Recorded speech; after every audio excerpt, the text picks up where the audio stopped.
think that's her.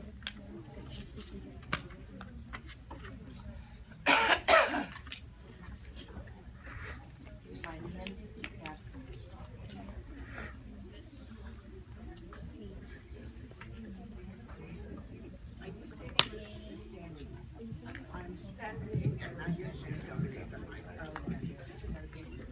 I know. I had it. And guess what? Okay. Okay, excellent. Okay, welcome everyone. How are we doing? Good, excellent. Okay, our speaker is Mrs. Ava Bretler, and she's going to be telling you about her experiences during the Holocaust. So when she's finished, she'll give you an opportunity to ask her questions. If you have cell phones, this is the time to not only shut them down, but put them away. No texting, okay? Thanks a lot. Go in.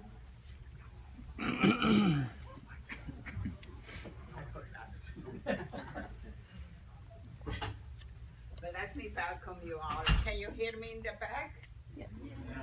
Good. Where do I begin? Let's begin with my mother and father. My father was one of 10 children. He was born in a city which most of you heard of, in a region called Transylvania. And the city's name is Satmar. And his name was Alexander. My mother was one of 6 children, and she was born in a similar, smaller little city called Tashnad, the same region.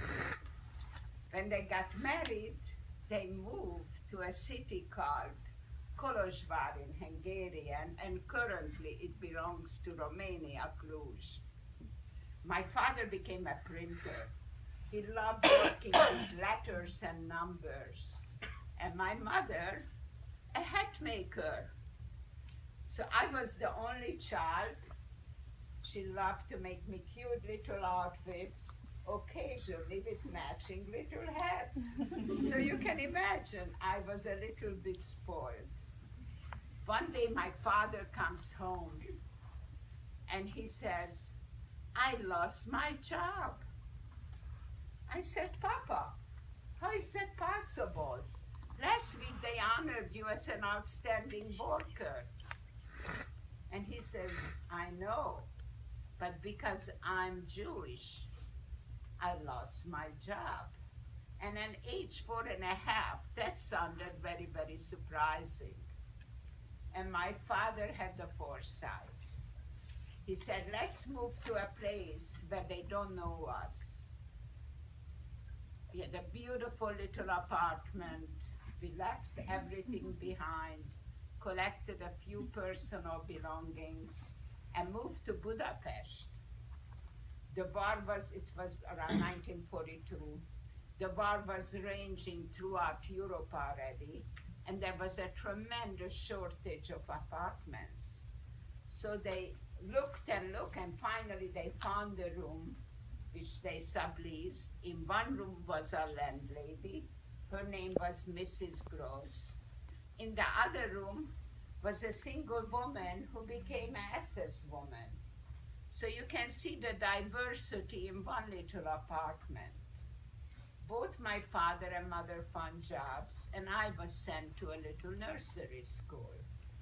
We were extremely crowded. And it's around 1944, my mother says, let me take you up to visit my mother, my maternal grandmother, so you can breathe and enjoy life a little. I was absolutely fascinated.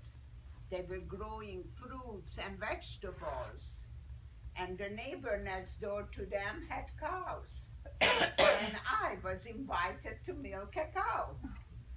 How many of you had that opportunity? Couple of hands, more than usual. So it was fascinating. And I remember one day my grandmother is breaking bread, and you know how the delicious aroma takes over the whole house. And she kind of spoiled me and had always a small little piece ready for me ahead of time before the big one was cut up.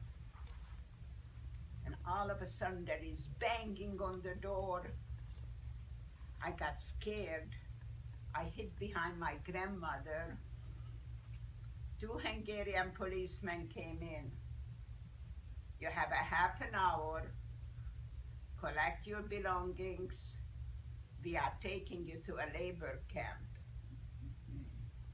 When the door closed, my grandma took out the bread and she turned to me and she said, they do not have your name on the list. I want you to hide in the cornfield, which was behind their home. And when the evening comes, you will walk over to the neighbor's house. And she explained to me which one. My first reaction, I'm 7 years old. I don't want to be left alone. I want to come with you. My grandmother said, for a change, don't argue, but listen. She gave me food. She made sure that I was well hidden. And I watched as my grandmother and my youngest aunt, who were still home, joined the other people who were walking toward the railroad station. When it became semi-dark, I came out from my hiding place, and out of nowhere, a group of people surrounded me. And from their clothes, I recognized they were gypsies.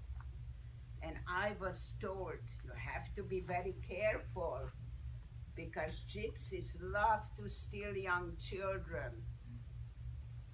So I don't know where I got the idea, but I started to yell, Grandma, Grandma, come on out. These people don't want to leave me alone.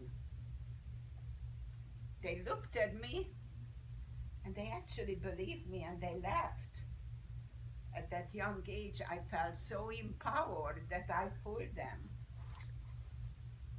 I ended up going to the neighbor's house as I was supposed to. I have no concept how much time lapsed. But my father arrived. My father was already serving in a labor camp, and he had a yellow star on. I didn't have one. And he prepared me to go back to Budapest. He said, I'm going to walk on one side of the street, you walk on the other side. And if they arrest me, you have to go back where you came from. I haven't seen my father for a while, so I was skipping, kind of singing a little, when 2 Hungarian policemen arrested my father. I kept on going for a while, and then I turned around, went back to the place I came from. The next day when my father came to get me, you could see he was very badly beaten up. He had marks on his face, on his arm, but he had a big smile on. He said, I got a piece of paper stating that they kept me overnight, and I'm sure this time we will make it. We had the same routine. This time I was very quiet, walking behind my father. And we made it to the railroad station. And as we arrived, 2 young Aerocross is similar like SS, except the Hungarian version, came over to my father yelling at him, you stinking Jew, you cannot go inside the train. You will have to be on the open platform. I was a little distance from my father, but I heard. And my father looked around and found a young woman with a small child and begged her, "Could you please watch over my daughter? You are a mother, you know what it means." And she was very, very gracious and heroic, because if they would find out that she's watching a Jewish child, she would be also arrested. The train was filled with soldiers, both Hungarian and German. And when this lovely lady tried to give me something, I was so petrified, I couldn't swallow anything. My father tried to catch my attention, but I pretended not to notice. When we arrived to Budapest, my father was held back, and they let off the people from the train. And the minute I got off, I started to run. I was so desperate to have my mother hold on to me. The Germans officially invaded Hungary on March 19, 1944. It was pretty late during the war, and many places were already liberated from Germans. By the way, my father went back to the labor camp. In record time, they established the ghetto. And my mother didn't want to go into a ghetto. And somehow she got papers to a Swiss safe house. By the way, the ghetto was established by April 1st, in that short time. How could they do it so quickly? Because the local population collaborated with them to the highest degree. So we stayed in the Swiss safe house until the local government no longer accepted. Then my mother got papers to a Swedish safe house. We stayed there for a while, and the same thing happened.